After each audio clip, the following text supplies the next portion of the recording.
Welcome to lecture for research methods. I'll be talking today about matched pairs within subjects and mixed subjects designs. And again, primarily talking about these in the context of experimental designs. But the logic behind these designs can often also be applied to quasi-experimental designs or even some correlational designs where you're interested in making comparisons between groups. Okay, we'll start off talking about matched pairs designs and exactly uh, what those are. Um, excuse me.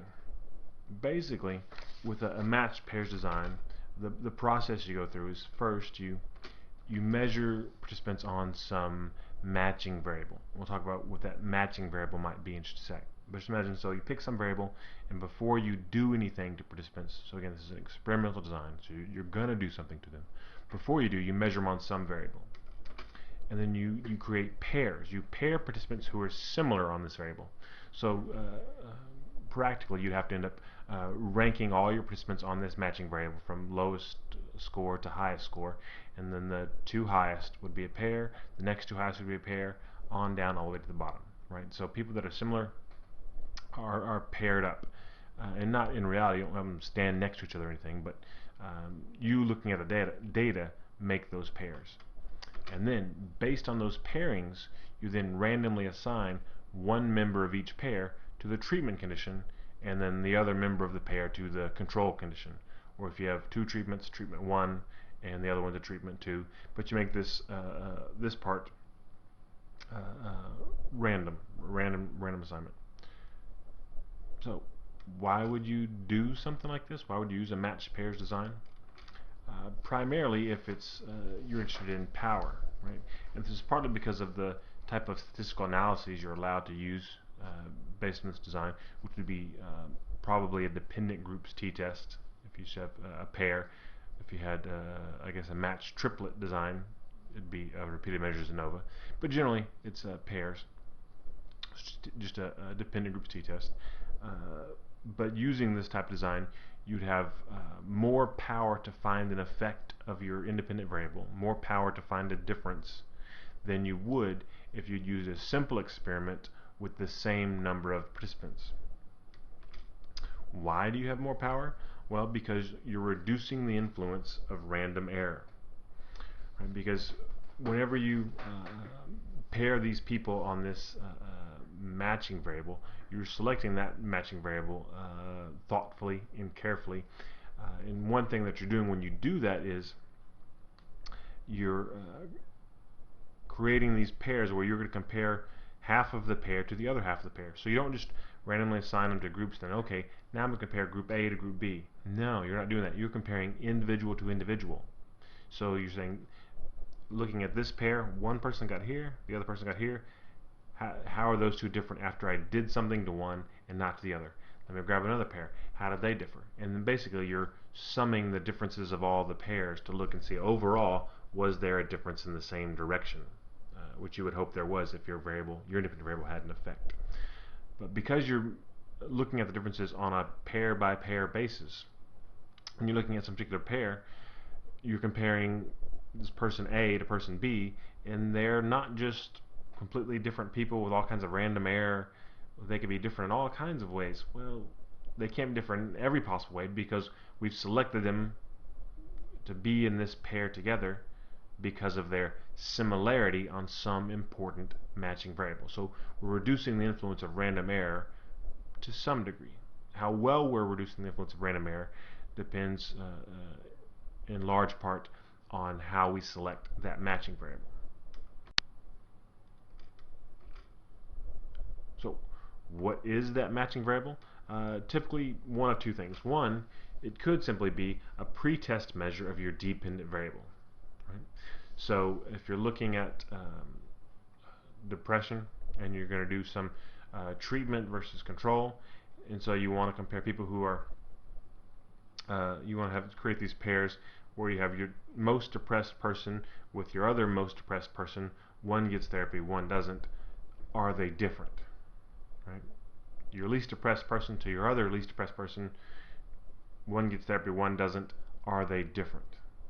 right, on depression. So you could use your exact dependent variable just before you do the thing you're going to do, before you manipulate your independent variable. So pretest, you measure the DV, use that as your matching variable, create your pairs, do your thing, manipulate the independent variable, measure the dependent variable again. Could do that, or probably more commonly would be to use a variable that's known to correlate with a dependent variable. Because there are some problems that come with measuring the dependent variable more than once, right? Because sometimes if we ask people a question twice, well, you ask the same question twice, you must want a different answer the second time, right? So there's a bit of a demand characteristic there. But if you have some other variable that's not exactly the dependent variable, but it's correlated with it, okay, then now you should get people who are similar on the DV if you're matching them on some other variable that's correlated with the DV. So that's probably a more common approach. There are some limitations to this type of design. Excuse me. One being, sometimes it's difficult to find the appropriate matching variable. And typically you're going to be consulting the research literature to see what other people have found is a variable that correlates with your dependent variable that you could possibly measure. Sometimes, depending on what your DV is, you may not have a good variable that correlates well, correlates highly enough to be a good matching variable. So that limits you to some degree. And beyond that, sometimes you may think, well, I really want these pairs to be as similar as possible, so I might try to use multiple matching variables. I want to match based on gender, compared men to men, women to women. I want to match on age. I want to match on socioeconomic status. I want to match on IQ. And the more things you match on, the more you're reducing the influence of random error, but the more difficult it is, right? You're having to measure more things. You're going to have to probably get a larger participant group to make sure that you can have all these pairs where, okay, yeah, I've got this one participant who's a 58-year-old female Native American with a PhD. Okay, let me see if I have another one of those in my group. Maybe, maybe not. If not, you can't use that participant because you don't have a match. Right? So the more things you try to match on, the more difficult it is to create those pairs. Another thing to think about, the effects of testing before measuring the dependent variable. And again, we already said if you use a pretest measure of the DV itself, that could be problematic. And even measuring some variable that's just known to correlate with the DV could be a problem, right? We talked already about the idea of measuring the DV twice introduces potentially a demand characteristic. But even if you measure some other variable, well, people could argue, okay, you did this and you found an effect of your independent variable. People say, well, yeah, you're only going to find that effect when people answer questions about this other variable first, right? Suggesting that simply measuring that variable that correlated with the DV had some impact on the dependent variable, which people could argue maybe it's some sort of sensitization effect or some sort of priming effect, which depending on what you're doing may or may not really be a good argument, but it's one thing to think about. Okay. Another approach, if you're interested especially in power, is the within subjects design, also called a repeated measures design. This is when you have, instead of two groups, right, control group, experimental group, or three groups, control, experimental 1, experimental 2, this is where you have one group of subjects, one group of participants who receive all levels of the independent variable.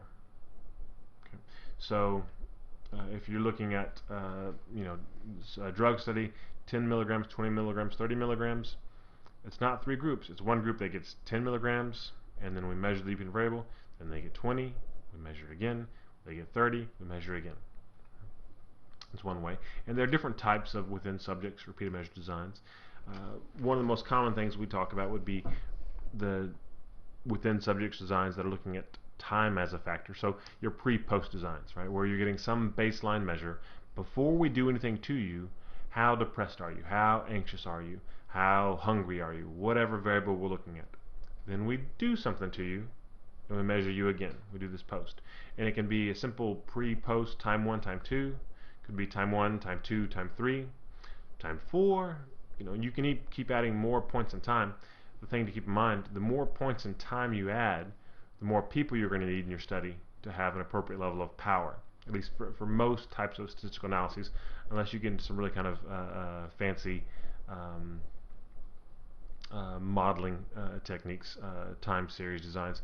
But for most of the things we'll talk about in this class, things like repeated measures analysis of variance, you probably want to limit yourself to about 3 points in time maximum, unless you plan on having just a whole lot of participants. So we often look at time as a factor, pre-post, where we introduce the independent variable in between. But there are also repeated measures designs within subject designs where you're simply using different levels of some independent variable. So again, the idea of a drug study with 10, 20, 30 milligrams, that's not pre-post, that's just different amounts, different quantitative amounts of that independent variable of that drug. If I'm showing people pictures of some stimulus and I'm manipulating maybe the age of the person in the picture to see how it influences words you can remember. Okay, the different types of pictures I'm showing you, right, are different levels of the independent variable. And if I show you all different levels, all different types of pictures, that would also be a within subjects design, right? Not necessarily pre-post, just different levels of some independent variable. Okay, as I've already alluded to, why do it? Well, again, it's often about power, about reducing error variance. And a within subject design is even more powerful than a matched subjects. Now think about why that might be. With a matched subject, you're comparing this pair that have been matched on some variable. For a within subjects design, again, you're not doing this group mean to that group mean. You're doing this person's score at time 1 to that same person's score at time 2. Or this person's score when they were shown this picture versus that same person's score when they were shown a different picture. So each person is being compared to him or herself. Right? So you're reducing a whole lot of random error because it's the same person being compared to themselves. The only thing arguably changing would be, depending on the amount of time we're looking at, would be some sort of maybe maturation effect, that they're not the same person later in time.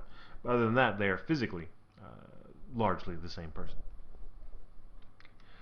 Other reasons you might use a within subjects design, if you think the order in which people are exposed to different levels of an independent variable might matter. So again, if you're looking at this drug study, 10, 20, 30 milligrams, and you think, okay, well, I want to know what's the most efficacious dosage. So if I can get away with just prescribing 10 milligrams, great, that's way better than giving somebody 20 or 30 if those are going to have more side effects. But if the drug doesn't have a good effect until 30, well, then I need to know that too. So you might do that, but you also might be interested to find out in terms of the treatment response, do people respond well at the 10 milligram level if they had 30 and then 20 and then tapered down to 10? If that 10 works after coming off of 30 and 20, but you compare it to another group that got 10 first, they had 10, went 20, then 30, and that other group that started with 10, if they didn't have a good response, okay, well, now I know that, well, 10 milligrams can work, but I can't start with it. I've got to start you high and bring you down. If you think something like that might be in play, then a within subjects design would be important. It's something you can't really look at with between subjects.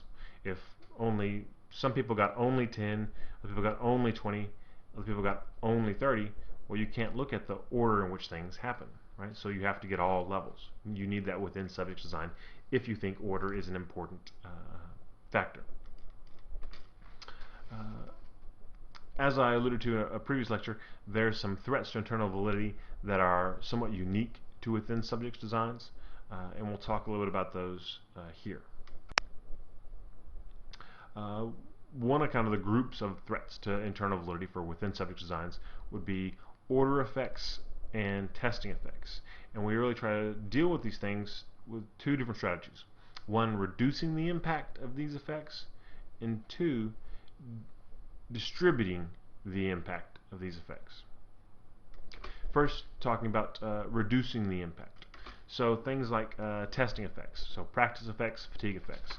And this has to do with the more times I test you on the dependent variable, right? So if I've got a study where it's time 1, time 2, time 3, and let's say it's I'm looking at some cognitive measure.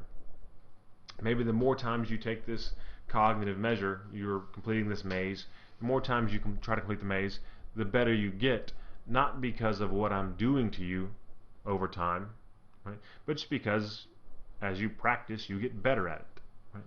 Or maybe the more times you do the maze, the more you're like, oh, this is really boring, this sucks, and you get worse at it. There's these fatigue effects. Right? So how do you reduce the impact of practice and fatigue effects? Well, you could, for practice effects, have your participants practice a lot before you manipulate the independent variable. So if I have this drug that I think is going to really increase your ability to do mazes, maybe I'll come in and I'll have you do 10 mazes before I do anything, right? And I'll be charting people's responses, and I'll probably pilot test this to see how long it takes people to top out, right? So people, you're doing mazes, you're getting better, you're getting better, you're getting better. Eventually there'll be a plateau where you don't get any faster at doing these mazes, right? And once you've got them to that plateau, okay, now I've maxed out the practice effect. Now I know, okay, people are going to come in, they're going to do 10 mazes or 8 mazes, however many it took to plateau, and then I'll do my intervention and now try the maze again. And if the thing worked, you should still get better. But if you get better, it won't be because of practice, because again, I've already established where that practice effect plateaus. And you can do the same thing with the fatigue effect, right? You say, okay, they keep going, they're getting worse and worse and worse, and then that bottoms out. Okay, so now I'm going to make them bottom out, and then I'm going to do the thing to see if my intervention has some effect. Excuse me. The other things you can do to deal with fatigue effects would be to try to make sure that what you're doing is interesting, that the testing is brief and somewhat undemanding and unlikely to cause fatigue.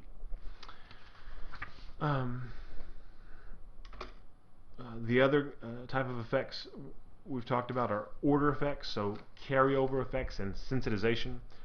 And carryover effects really more to do with not that kind of pre-post type of study, but the one where you have maybe 10 milligrams, 20 milligrams, 30 milligrams, or different types of pictures, playing different types of sounds to people. The idea being that when I expose you to one level of the independent variable, and then I measure the dependent variable, that the effects of that exposure to level 1 of the IV maybe carry over, they bleed over into what later, a few minutes later, I'm now going to give you level 2 and measure the DV. But if you're still being affected by what I did at level 1, that's a carryover effect. So how would you deal with that? Well, simply you could just have a longer delay between conditions. The longer the delay is between what we do, the less likely it is there's carryover effects. So obviously with like a drug study where I've got the 10, 20, 30 milligrams, I give you 10 milligrams of the drug, measure the effect of the DV, and then I'm going to take you off of the drug until you come back to baseline. I've got to know, okay, how long is it going to be till it gets out of your body completely? Because I don't want to give you the 20 or 30 milligrams till I know your body has gotten all of the drug out. Otherwise, I'm not going to be sure about the purity of the effect of those other levels of the independent variable. Sensitization has to do with the more times people are asked about the question about the dependent variable, the more suspicious they become. And dealing with this, reducing the impact, partly it's having a good cover story for what you're doing, trying to maybe use some misdirection to mislead them about your hypothesis. And the other thing is to have some filler questions. So you're going to ask them some other questions repeatedly that you really don't care at all about, but maybe you want them to think that that's what the study's about, and so they won't be as sensitized to your dependent variable. So we can try to reduce the effect of these testing effects and order effects, so that when we find a difference across time or across levels of the IV, we can be confident that it's because of what we did, not because of these confounding variables. Or, and this can be and or, we can distribute the impact. So we say, well, we know we can't reduce it completely, so let's try to deal with the possibility that there will be these order effects. So we'll deal with different orders. Two ways to do it. One would be a randomized within subjects design.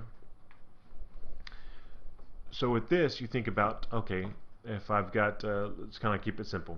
I've got two different stimuli I'm going to show. A picture of an older adult and a picture of a young adult. Right, I'm going to flash the picture up on the screen really fast, maybe subliminally, while showing some other stuff, and have people completing math problems. And I want to see, is this going to have some impact on how they complete math problems? You know, with the hypothesis being, when I show the picture of the older adult, even subliminally, people will complete the math problem more slowly because it's going to activate their schema about older adults and kind of this ageist bias, which is some interesting research on that about people walking down a hallway more slowly after being exposed to stimuli associated with older adults. Anyway, so I've got the picture of older adults, picture of younger adults. Here are my two levels. We'll call one A and the other one B. So one order would be A and then B. The other order would be B and then A. Right? So I've got two possible orders. With a randomized within subject design, I simply, for each subject, I randomly assign that subject to receive one of the two orders. Right? So I don't randomly assign half to one order and half to the other. I do it one at a time. This person comes in, you're in this one or that one. Next one, this one or that one. And the goal and the hope is that you will end up with roughly equal number of participants getting both orders. Right? So if there is some order effect, it'll be washed out, right? Where it won't be confounded with your independent variable. Now, if you don't want to leave to hope and leave trust in randomization, you could use a counterbalanced within subjects design. So this is where you get a bit fancier, really, and you are going to assign people an equal number of people to different orders. Right? So with your simple A, B, you randomly assign half to get A first and B second, and the other half to get B first, then A second. Okay? And with two levels, pretty easy to do. With three levels, still not bad. Four gets a little more complicated. You can use something called a Latin square design, which your book talks about in order to figure out if you don't want to use every possible order, right? But you want to use enough orders where each level of the independent variable gets to be in every position. So if there's three positions, each level of the IV gets to be first for some people, second for some people, and third for some people. A Latin square design will do that and will help you come up with the smallest number of orders of treatments you need to have that happen. Okay. And when you use a counterbalance design, one thing that does for you is it lets you look at the effect of order. Right? So it doesn't just distribute these order effects across evenly so it doesn't become a confound. You can actually measure and say, okay, now I know a third got this order, a third got this order, and a third got this order. Was there a difference between groups where group is defined as what order you got the levels of the independent variable in? Right? And again, typically you hope that that's not the case, typically. But as I alluded to earlier, sometimes it might be interesting. It might be interesting to find out that, again, well, 10 milligrams works if you get 30 first, then 20, and come down to 10, but not in the opposite direction. Right? So sometimes order effects are kind of negative things you want to get rid of. Sometimes they're interesting things that you might not anticipate, but might lead to new discoveries. Okay, there are other threats to internal validity that are somewhat unique to within subjects design. I think I alluded to this in a previous lecture. Things like maturation, right? So if I'm looking time 1, time 2, if that time period gets fairly long, I do something in the middle, okay, they're different now. Are they different because of what I did, or simply because they got older? Regression effects, if I'm selecting people that are extreme on some variable, so very, very depressed, or very, very anxious, or very, very angry, you have to be high on this thing to be in my study. Okay, if you're high, well, some people that are high high on those measures whenever they're selected into my study, they're going to be above their own particular average, right? They were high that day, and over time they're going to come back down to their average. There's going to be a regression to the mean. So over time I'll see a reduction even if I didn't have any impact on them, simply because of the regression effects. Mortality, right? People leaving the study either by death, or more commonly just because they got bored and didn't want to come back and fill in your time 2 measures. And then history effects we talked about, where things outside of the study affect the group you're looking at between time 1 and time 2, and now you don't know, is it what I did, or is this thing that happened in the interim? So I alluded earlier in another lecture to, well, there's one way we can deal with this, and the solution to many of these problems would be a mixed subjects design. Okay. So the mixed subject design is a factorial design, right? It's at minimum a 2x2 design, where you have one or more between subjects factor and one or more within subjects factor. Okay? And by doing this, what you're able to do is you have, basically think about a within subject design where I've got pre-post. Okay? And then think of another group that's pre-post, but I don't do anything to them. So I've got maybe a therapy group and a non-therapy group, and I randomly assign to treatment or control, and then I follow both groups pre-post. Okay, so both groups are going to be equally affected by factors other than the independent variable, in terms of maturation, regression to the mean, all those things we just talked about, history effects. So if over time these two groups change in different ways, so if they both change by maturation, okay, they're both going to get smarter, less depressed, whatever. But if one group changes more than the other, okay, now the only thing that these two groups differ on is the independent variable. Okay, then now I've shown the effect of my independent variable over and above, independent of all these other threats to internal validity. So not surprisingly, the most common type of mixed subject design would be where you're doing a group by time thing, where you've got, again, kind of a treatment group and a control group, and doing a pre-post deal. That would be, those are all mixed subjects designs.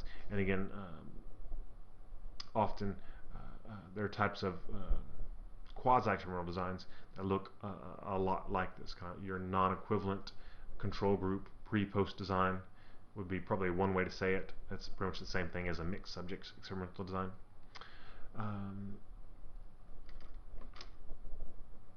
And there are other types of mixed subjects designs other than looking at,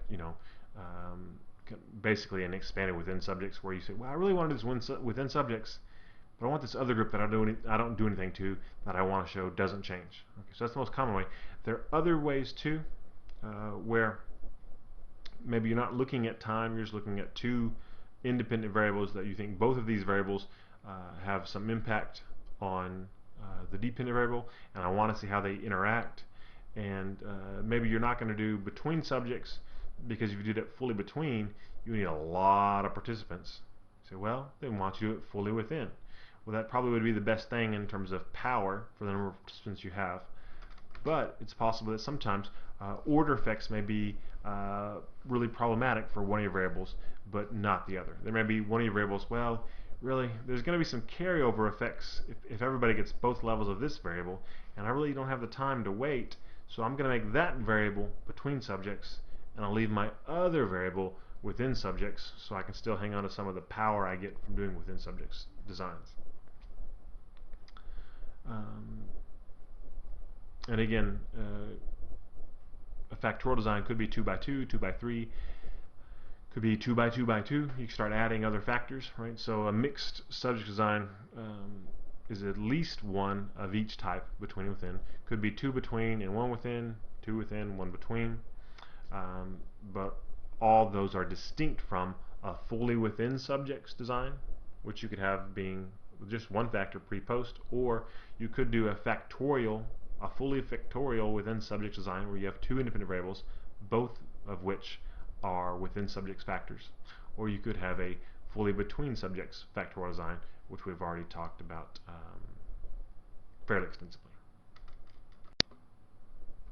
Okay, so last thing, what do you want to think about when choosing a design? You know, in terms of experimental designs, between subjects, within subjects, mixed subjects, or matched subjects. One of the most important things to think about is, well, how difficult will it be to get a lot of participants? And this is all in the context of thinking about power, because the bigger you're in, the more participants you can get, the more power you're going to have to find an effect. You say, well, geez, the participants I'm looking for, not a lot in this area, it's going to be hard to do. Okay, now you're thinking maybe matched subjects, maybe within subjects.